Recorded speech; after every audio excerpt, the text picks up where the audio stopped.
Ah, look at you. You didn't just walk into a room. You walked into scripture without realizing it. You stumbled into a battlefield older than your bloodline and won without lifting a finger. You, the unassuming accidental exorcist, the unconscious purifier, the fumigator of spirits that thought they owned the lease on that space. You opened the door like it was any other Tuesday, but to them, it was Revelation Sunday. The walls stopped bleeding, the shadows recoiled, the whispers went mute. Curses older than memory folded up like cheap tents and abandoned their post because you walked in reeking of purpose, radiating the one frequency they can't counterfeit. And the best part? You didn't even notice. You didn't see the temperature spike when you crossed the threshold. You didn't catch the way the mold dissolved into nothingness, or how the flies fell mid-flight like black rain. You were too busy humming that tune, checking your notifications, wondering what to eat later. Meanwhile, your mere presence triggered a spiritual extinction event. A genocide of entities so embedded they had legal representation in hell, filing complaints that your very existence was a breach of contract. Let me tell you the truth of what happened when you walked through that door. That heavy air? Gone. That unseen pressure sitting on every chest that entered before you? Released. That generational oppression festering in silence for decades? Evicted. You sit there now, head tilted, wondering why the air tastes like freedom, why the silence feels holy, why the space suddenly hums like a cathedral. You're trying to write it off as coincidence, imagination, wishful thinking. But no, what you just did was cosmic. You just became the reason demons tell their children, don't wander too far. There are beings out there you're not built to face. For decades, these things, parasites, leeches, interdimensional squatters, made a home of pain. They bottled misery like wine, brewed depression like a family recipe, stitched trauma into the wallpaper. And then you walked in. You, carrying something unmanufactured, something raw, untouchable, luminous, a frequency that burned their tongues when they tried to sip it. A fire that sent them into retreat, not because you fought them, but because your being itself is a war crime against the dark. You want to know why they ran, why they scattered like roaches when the light flips on, why a century of accumulated darkness suddenly threw up its hands and surrendered. It's because you are not built like the rest. You are not ordinary flesh passing through.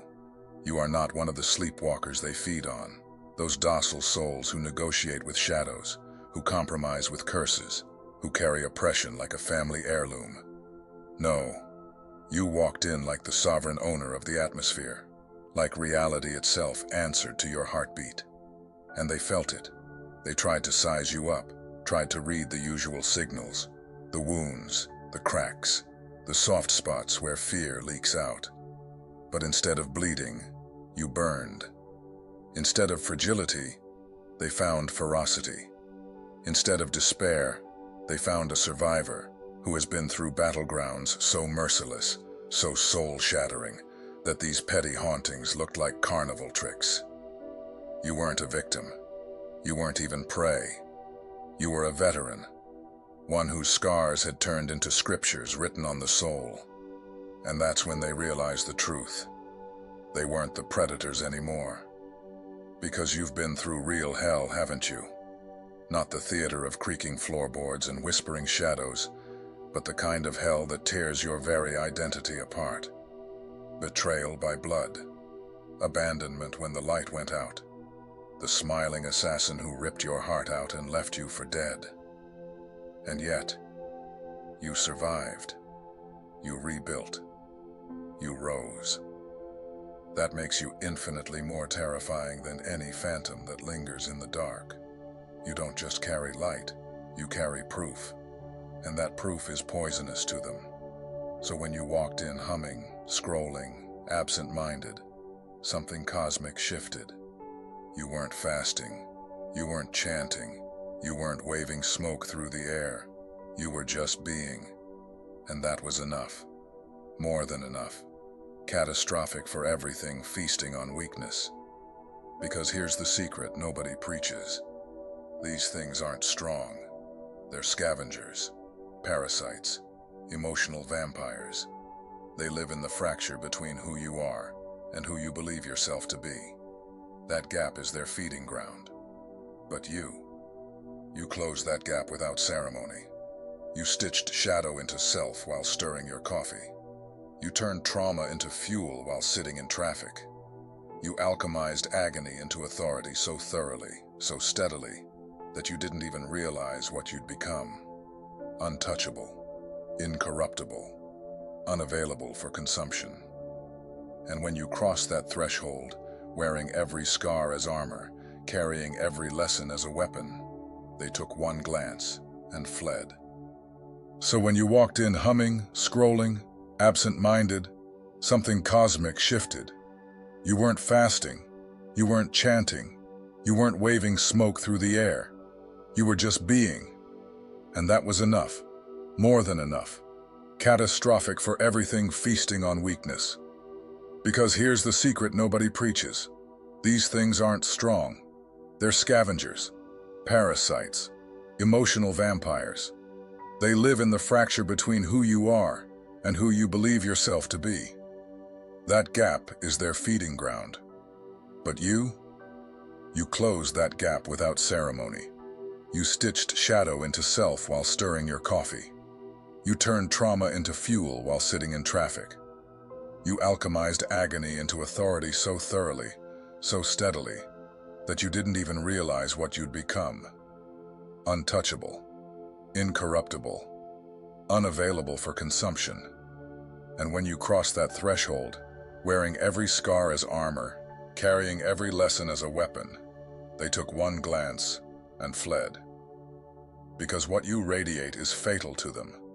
The frequency of a soul that has died and resurrected. The scent of someone who made peace with their own demons and now walks immune to all others. That's why they scattered. That's why the air cleared. That's why 100 years of darkness surrendered in silence. Because you are the nightmare that nightmares pray never shows up. You didn't need holy water. You are holy water. Every breath you take baptizes the air. Every step you make consecrates the ground. You didn't need a talisman, an incantation, or a shield. You are the talisman. You are the shield. You didn't need protection, because your very existence is the protection. The kind that can't be broken, can't be bribed, can't be rewritten. And you know what's almost laughable? They probably tried their best material on you at first. Their little starter pack of hauntings, the flickering lights, the temperature drops, the whispers behind the drywall, shadows that move like puppets hoping you'll clap for the show. But you've been through real horror, haven't you? You've been gaslit by professionals, the kind who look you in the eye and tell you your fire is smoke. You've been terrorized not by shadows, but by smiling faces you trusted. You've been haunted not by the dead, but by memories that refused to stay buried. Memories that made every night a prison cell. What's a creaking floorboard compared to hearing the crack of your own sanity under pressure? What's a cold breeze to someone who's felt their very soul turn to ice when the people who were supposed to love them abandoned them in their darkest hour? What's a whisper in the walls to someone who's had lies screamed at them in broad daylight, sharp enough to cut flesh, heavy enough to bury hope? That's why you didn't flinch. That's why you didn't blink. You weren't impressed. You weren't fooled. Because you've lived inside the dark before. You've been the dark. You've breathed it, swallowed it, let it coat your insides like tar. And somehow, against every odd, you didn't stay there. You walked through it, survived it, digested it, and emerged glowing. Glowing with a light they couldn't process. Glowing with a frequency that burned through their disguises like fire through paper. And that's when the panic set in. Because their tactics didn't work on you. They couldn't scare you, couldn't rattle you, couldn't get the fuel they needed to survive. It was like a vampire sinking its teeth into a mirror, expecting blood, and instead getting their own hollow reflection. And oh, how they hated what they saw in your presence. Because suddenly, the illusion shattered. They weren't ancient lords of darkness. They weren't powerful beings commanding fear. They weren't the architects of doom. They were parasites, barnacles feeding on unhealed wounds, leeches disguising themselves as legends, crutches for the weak masquerading as curses. But you were different. You didn't come begging for deliverance. You didn't come negotiating terms of coexistence. You walked in carrying the diploma of someone who graduated from the hardest school in existence, the school of suffering. You came with scars as your degree, survival as your certification, wisdom as your thesis. You carry a PhD in enduring the unendurable, and that makes you a scholar of resilience in ways no demon could ever comprehend. So of course they left. They had no other option. You didn't cast them out. They fled. You didn't even have to raise your voice. Your very presence issued the eviction notice. What happened wasn't just a room clearing. It was an exodus, a mass evacuation, a spiritual fire drill triggered by one undeniable fact. The real monster had arrived. Not the kind that feeds on pain, but the kind that annihilates it. Not the kind that spreads darkness, but the kind that turns it into fuel. When you crossed that threshold, every entity in the vicinity got the memo. They knew. They felt the quake. They scattered like ash in the wind. Because you are the nightmare they whisper about, the one they warn each other of when they huddle in the shadows, the one who doesn't need holy water, because you are holy water, the one who doesn't need protection, because protection radiates from your marrow, the one who doesn't fear the dark, because you carry proof that you survived worse. And that proof, that's your aura, that's your frequency. That's why they ran. And the wildest part? You're not even trying. That's the detail that drives them insane. That's the detail that makes this whole thing so beautifully brutal. You're not marching in with incense, chanting psalms, or drawing sigils in the air. You're not staging rituals or declaring spiritual war. You're just being yourself. And yourself happens to be the one element they can't metabolize, the one frequency they can't adapt to, the one presence that makes their circuitry fry. Your existence is an exorcism. Your presence is a purification. Every inhale you take is pest control straight out of scripture. They know it. That's why they're probably whispering to each other right now, spreading the warning across whatever dark little networks they use to communicate. Don't go near that one. That one's different. That one's dangerous. That one doesn't play by the rules. That one walks around leaking light like a broken nuclear reactor, and our systems weren't designed to process radiation like that. You've become a no-fly zone for darkness, a restricted airspace for entities, a spiritual quarantine zone where misery cannot multiply. And it isn't because you're perfect. It isn't because you're pure in some saintly sense. It's because you've been processed. You've been through the grinder of life's cruelty, through the fires that melted your illusions and stripped you to the core. And when you came out, you were distilled, refined, concentrated into something potent, something they can't feed on. Let me explain what you actually are, because you're still sitting there wondering if maybe the house just needed some ventilation, wondering if maybe you're imagining this shift, this new clarity in the air. Number what you are is disruption embodied. You are a virus in their operating system, a living glitch in the generational matrix of misery they've been maintaining. They're used to souls who comply, souls who adapt to the sickness and pass it down. But you're the corruption in their code, the error message that makes the whole program crash. Some people are said to have an old soul. But yours is a war veteran soul.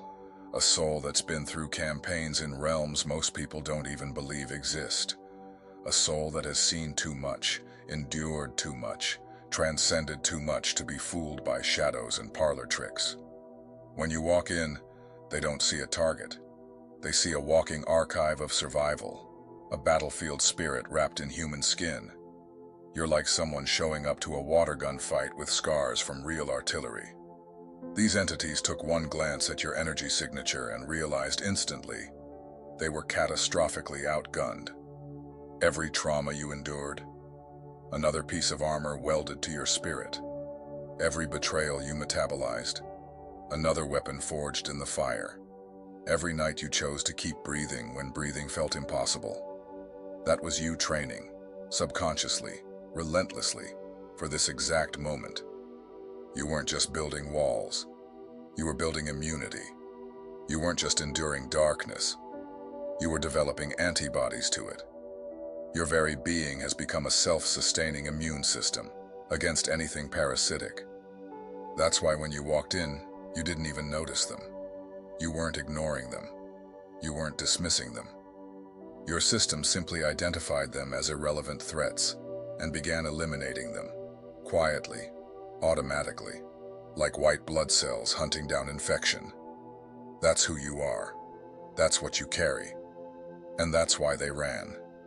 You didn't swing a sword. You didn't chant a verse. You didn't lace your doors with salt or hurl prayers like grenades. You didn't even try. And still, the walls shifted, the air cleared, the infestation evacuated. Your very existence is antimicrobial to their kind of energy. Your presence is pesticide to their parasitic nature. You are the fumigation they can't withstand. The moment you entered, this space became unlivable for them. They're gone now, not crouching behind curtains, not sulking in the rafters, not sticking like mildew to the edges of silence, waiting for you to leave.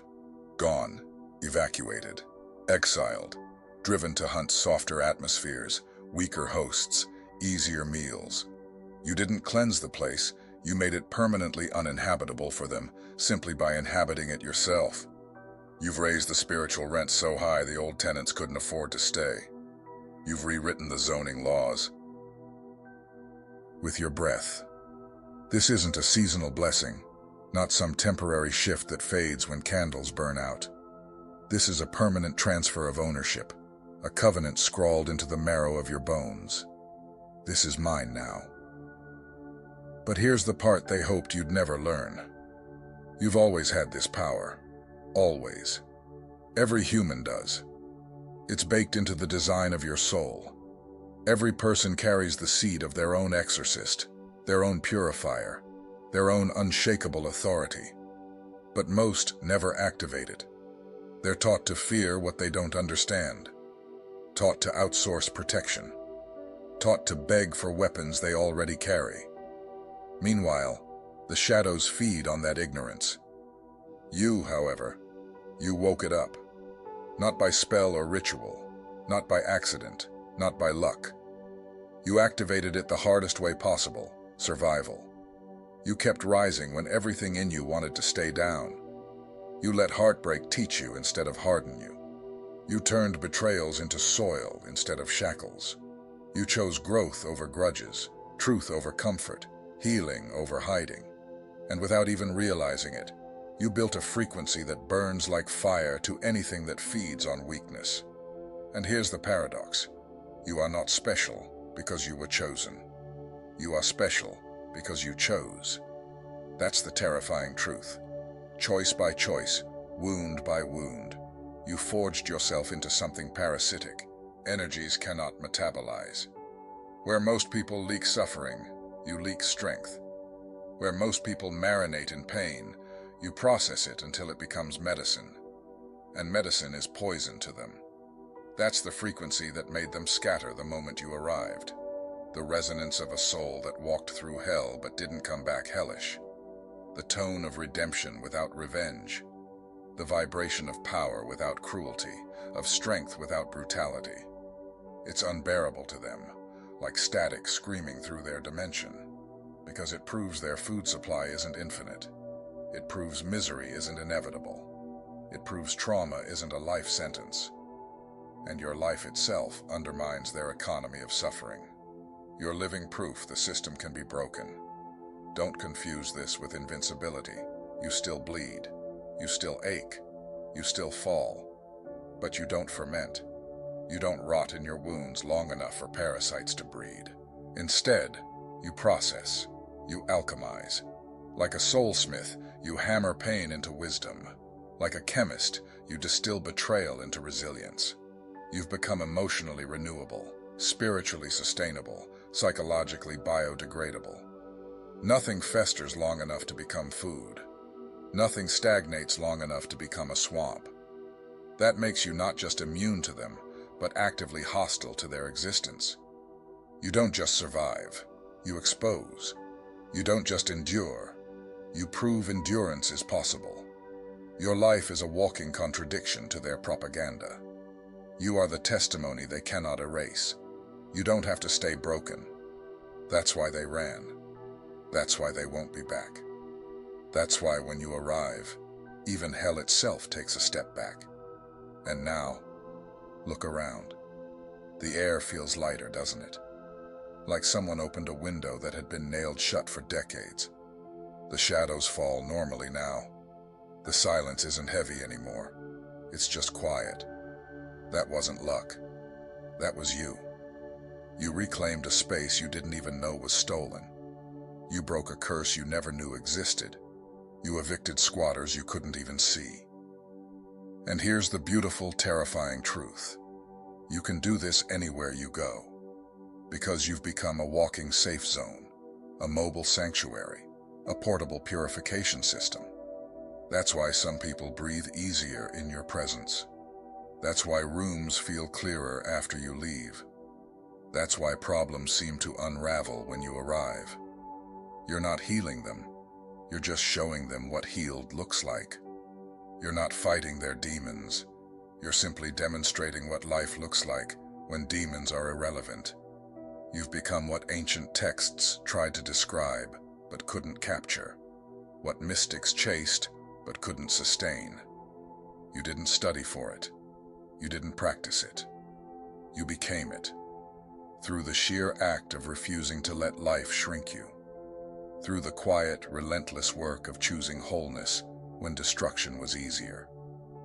Now you walk around like holy water in human form, not because you're pure, but because you're processed, not because you're perfect, but because you're integrated.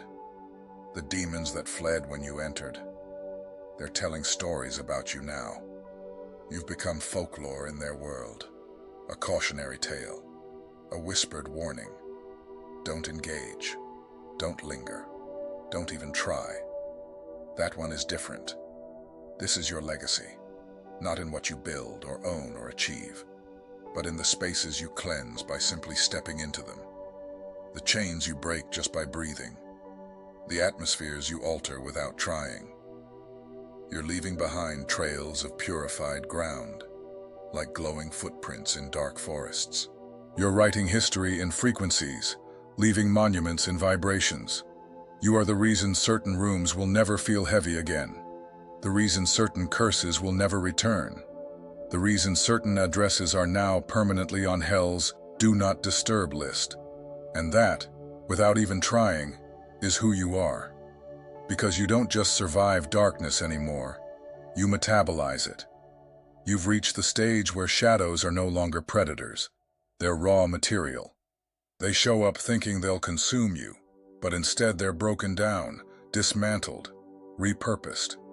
They're converted into fuel you didn't even ask for, but somehow know how to use.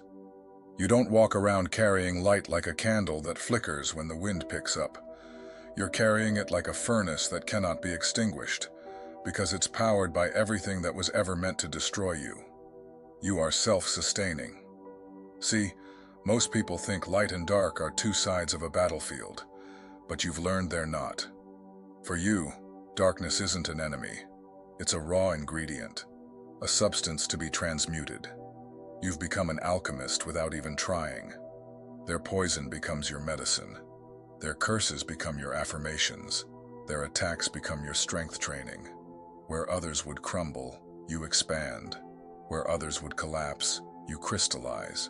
Where others would shatter, you sharpen. And here's the part you need to fully absorb. This wasn't an accident. You were forged for this. Every heartbreak, every betrayal, every night you screamed into the void and heard nothing back, it was tempering your spirit like steel. It was burning out impurities, stripping you down, condensing you into something incorruptible. You thought you were just surviving, but you were being engineered. You thought you were being broken, but you were being reforged. You thought you were abandoned, but you were being anointed. Now look at yourself. You're a one-person quarantine zone for corruption. You're a no-entry zone for parasitic energy. You're a spiritual biohazard for entities that feed on pain. You're not just protected, you're radioactive to the things that once hunted you. They scatter not because you curse them, but because your energy field is incompatible with their survival. Your light isn't just illumination, it's radiation. It sterilizes everything it touches. So the next time you wonder if you're imagining things when the room shifts as you walk in, when conversations get awkward, when manipulators stumble over their words, when people who wanted to use you suddenly avoid you, understand, you're not imagining it. You're witnessing the field effect of your transformation. You are the storm they cannot predict, the firewall they cannot bypass, the equation they cannot solve. And here's the final truth. You don't have to do anything more. You don't have to fight harder. You don't have to prove your power. You don't have to convince anyone. All you have to do is keep existing as you are, because your existence itself is the exorcism. Your breath itself is the ritual. Your survival itself is the spell. You are the living proof that light wins, not by force, but by inevitability. So if this message resonated with you, if you recognize yourself in these words, then understand this. You are not crazy. You are not imagining things. And you are definitely not powerless. You are the anomaly in their system, the warrior they never accounted for, the light they cannot put out. Own that. Walk with that. Let it guide your steps, because the world needs exactly what you carry. And if you felt this awakening spark something deep inside you, then join us here on Rise and Shine. This is your sanctuary, your training ground, your reminder that you are not alone in this battle. Subscribe, share this message with someone who needs it, and become part of a community that refuses to dim its light. Thank you for walking this path with me. Until next time, stay radiant, stay unshakable, and keep shining.